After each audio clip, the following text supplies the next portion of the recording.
ये जो आप पहली पिक्चर देख रहे हो ना, इसमें ऐसा लग रहा है जैसे हम ना किसी को खुश करने की कोशिश कर रहे हैं।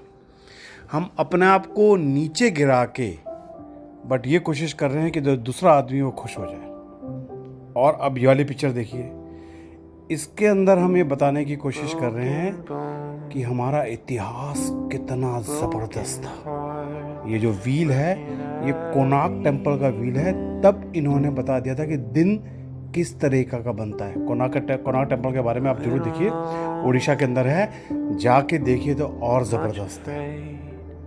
कैसे पत्थरों के बीच में साइंस को निकाला गया है, जो हमने दुनिया को शायद बहुत कम बताया। हाँ ठीक है, हम लोग बीच में हमारे गैप आए भाई, 1000 साल की गुलामी में चीज़ें बहुत बिखर जाती हैं। अब हम दोबारा से रीग्रुप हो रहे हैं, अपना आप को रीब्रांड कर रहे हैं और दोबारा से हमने ये नहीं कि हमने पीछे कुछ नहीं किया, पीछे भी हमारी तरक्की बहुत बढ़िया रही है, बट अब एक बहुत ज़बरदस्त तरक्की के लिए हम आगे तैयार हो रहे हैं। Hello, welcome all, welcome back to the channel. और आज हम बात कर रहे हैं एक बहुत ही सक्सेसफुल G20 मीट जो हमारे देश में हुई है, जिसको हमने बहुत सक्सेसफुली हेल्प किया। बहुत सारे दुनिया के 20 तो बड़े बड़े देश आए, 9 और दूसरी कंट्री को इनवाइट किया गया, अफ्रीकन यूनियन को इनवाइट किया गया, world bank, international monetary fund, पूरी दुनिया से लोग आए। और पहले दिन ही सबको अपने साथ लेके चलना, ये देश की लीडरशिप को शो करता है कि कितनी ताकतवर लीडरशिप के साथ हम इस टाइम पे चल रहे हैं। अगर हम इस लीडरशिप को पूरा मौका दें अगले 10-15 साल, तो मुझे लगता है कि देश बहुत आगे जाएगा। क्योंकि कुछ टाइम पहले उस टाइम की प्राइम मिनिस्टर श्रीमती इंदिरा जी ने कहा था, brain drain is better than brain in drain. मतलब उनका कहना ये था कि जो दिमाग नाली में पड़ा हुआ है, उससे अच्छा दिमाग बाहर देश के चला जाए, ज़्यादा बेटर है। ये हमारी सोच थी कि देश का बेहतरीन दिमाग देश के बाहर चला जाए, क्योंकि देश के अंदर तो हमने उनके देने के लिए कुछ नहीं। इस सोच के साथ देश चल रहा था, इतना खतरनाक लेवल था। इस बार कोशिश करी गई दुनिया को दिखाने के लिए कि हमने क्या अचीव किया है, और ये दुनिया मान चुकी है कि डिजिटल ट्रांजैक्शंस के अंदर इंडिया बहुत बहुत आगे है। चाइना और यूएसए से हम कई 100 किलोमीटर आगे निकले हुए। वो जो अचीवमेंट है हमारी, वो दुनिया देख रही है। क्योंकि हमारे एक टाइम के फाइनेंस मिनिस्टर ने लोकसभा में खड़े होकर वाली बात कही थी कि भाई हिंदुस्तान में इतने लोग पढ़े लिखे नहीं हैं, कहाँ वो मोबाइल ढूंढेंगे, कैसे वो कर पाएंगे, कैसे हो पाएगा, ये पॉसिबल नहीं है डिजिटल होना।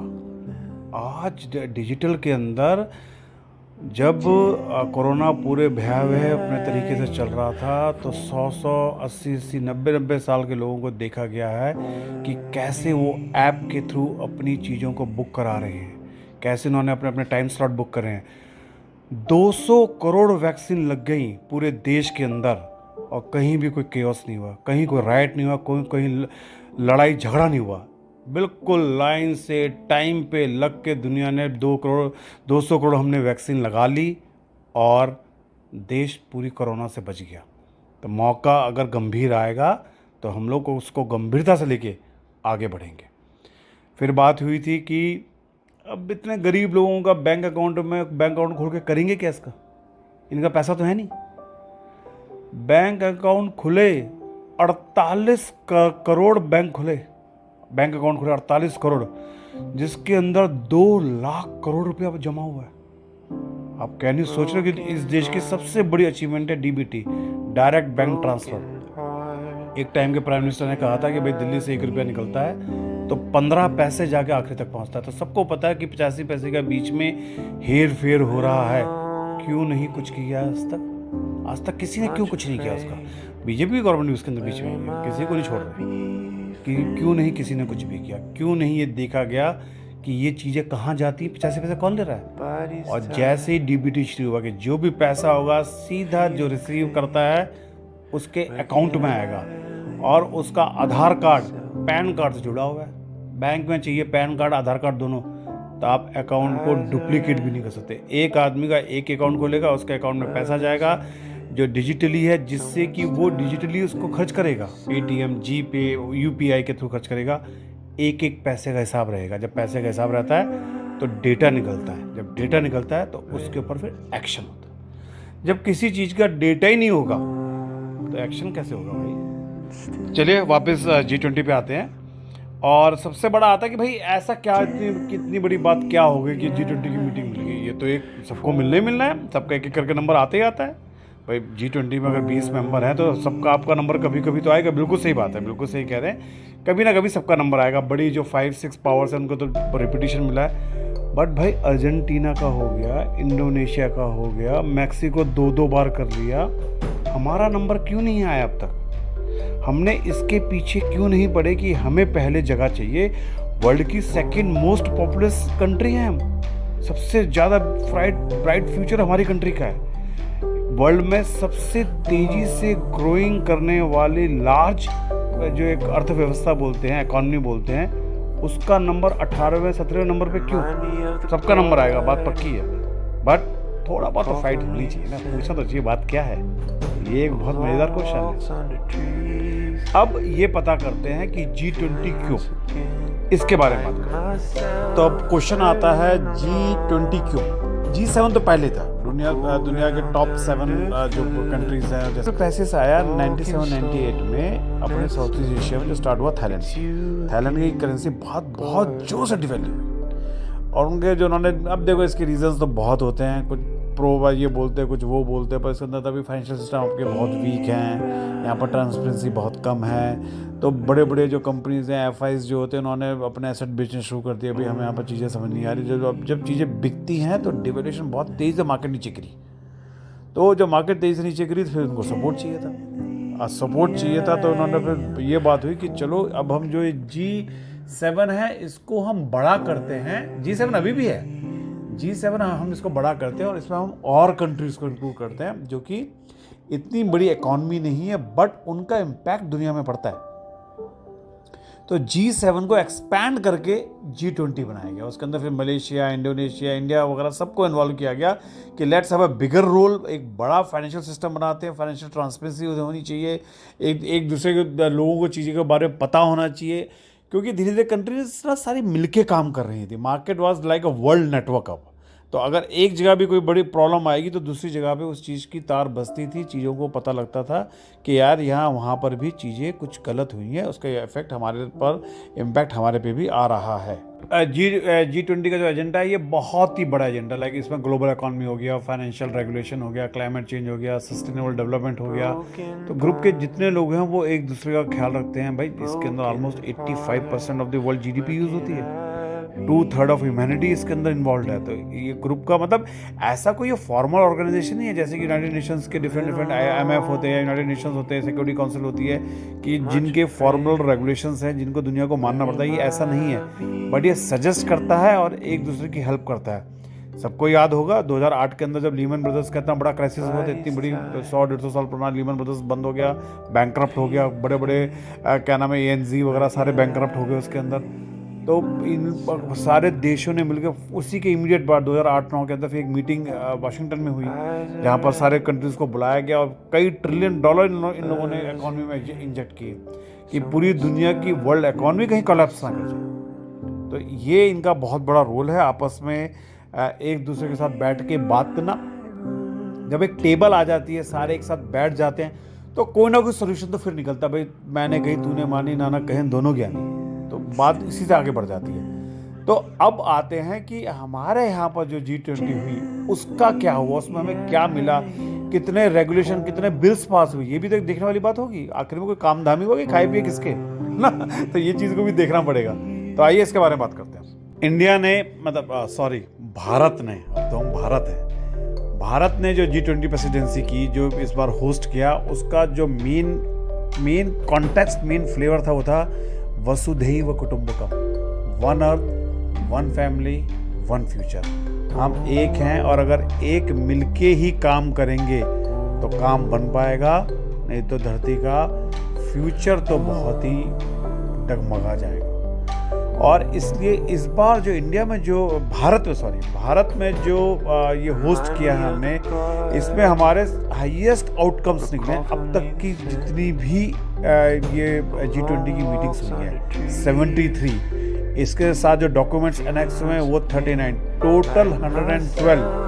अगर हम पिछले 5-6 देखें तो किसी जैसे इंडोनेशिया में 50, इन ऑल, इटली में 65, सऊदी अरेबिया में 30, जापान में 29, अर्जेंटीना में 33, जर्मनी में 22। टोटल जो वर्क माना जाएगा आउटकम और डॉक्यूमेंट्स मिला के कि इसमें हमने क्या किया, 112, ऑलमोस्ट बाकी लोगों से डबल।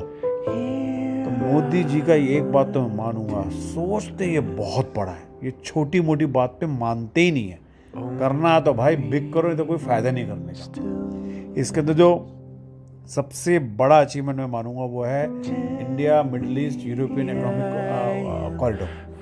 इंडिया से लेकर सीधा यूरोप तक, जिसका एक ईस्ट कॉरिडोर होगा जो हम अरेबियन गल्फ तक जाएंगे, और दूसरा नॉर्थ कॉरिडोर होगा जो अरेबियन गल्फ से यूरोप करेगा। अगर हमें यहाँ से पूरे का पूरा कॉरिडोर बन जाए जिसके अंदर कोई हिंड्रेंस ना हो, कोई तंग करने वाला ना हो, किसी 5 लोगों से पूछना ना पड़े, तो ये मतलब वर्ल्ड का one of the most successful corridor बन जाएगा, जिसके थ्रू बहुत बड़ा बिजनेस डेवलप हो सकता है। क्योंकि अब जो सऊदी अरेबिया के जो क्राउन प्रिंस हैं, he is a very open minded guy. मतलब थोड़े से एनिग्मा है कि क्या सोचेंगे क्या करेंगे ये तो आखिर तक नहीं पता लगता, बट इनके साथ ऐसा लगता है कि कुछ काम बन सकता है।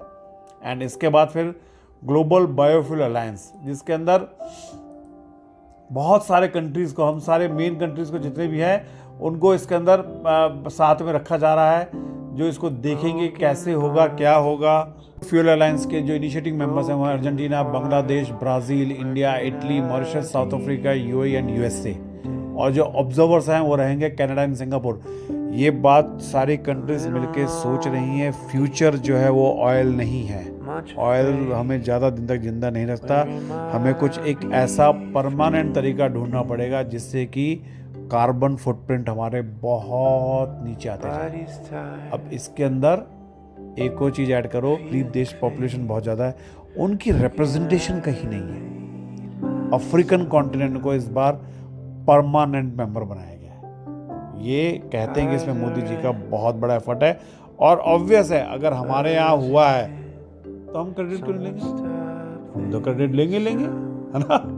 तो ये क्रेडिट हमें इसका एक मिलना चाहिए कि अफ्रीकन कंट्रीज़ को हमने मिलकर, उनका एक अफ्रीकन यूनियन है जो उनका रिप्रेजेंटेशन आता है, उनको हमने permanent seat on the table दी है। और आखिरी में 1-2 पॉइंट और, कैनेडियन प्राइम मिनिस्टर नहीं दिखे इसके अंदर। एक तो लास्ट 48 आवर्स से वो हैं कहाँ ये नहीं पता लगा, उनका प्लेन ख़राब था, वो अब ठीक हो गए चले गए हैं, बट उससे पहले 48 आवर्स कहाँ रहे ये कोई नहीं जानता।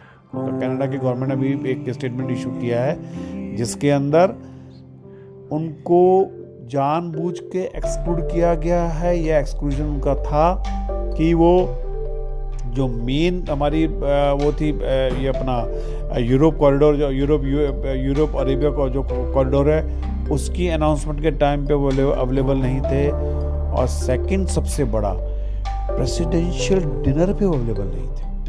ये बात एक क्वेश्चन मार्क है, उनको प्रेसिडेंशियल डिनर में क्यों नहीं उनको रखा गया, ये बात बहुत सोचने वाली बात है। और आखिरी में जब अतिथि जाते हैं तो भाई हमारे अपने रिचुअल्स, हमारे अपने प्रोसेस के थ्रू उनको गिफ्ट दिए जाते हैं। गिफ्ट भी दिए गए बढ़िया शीशम के संदूकों में उनको दिया गया, जैसे सेफ्रॉन फ्रॉम कश्मीर, नीलगिरी तमिलनाडु की चाय, आंध्र प्रदेश की अराकू कॉफ़ी, सुंदरबन आपको पता होगा, सुंदरबन दुनिया का सबसे बड़ा डेल्टा है जहाँ पर ब्रह्मपुत्र और गंगा नदी मिलती है, वहाँ दुनिया का सबसे बड़ा डेल्टा बनता है।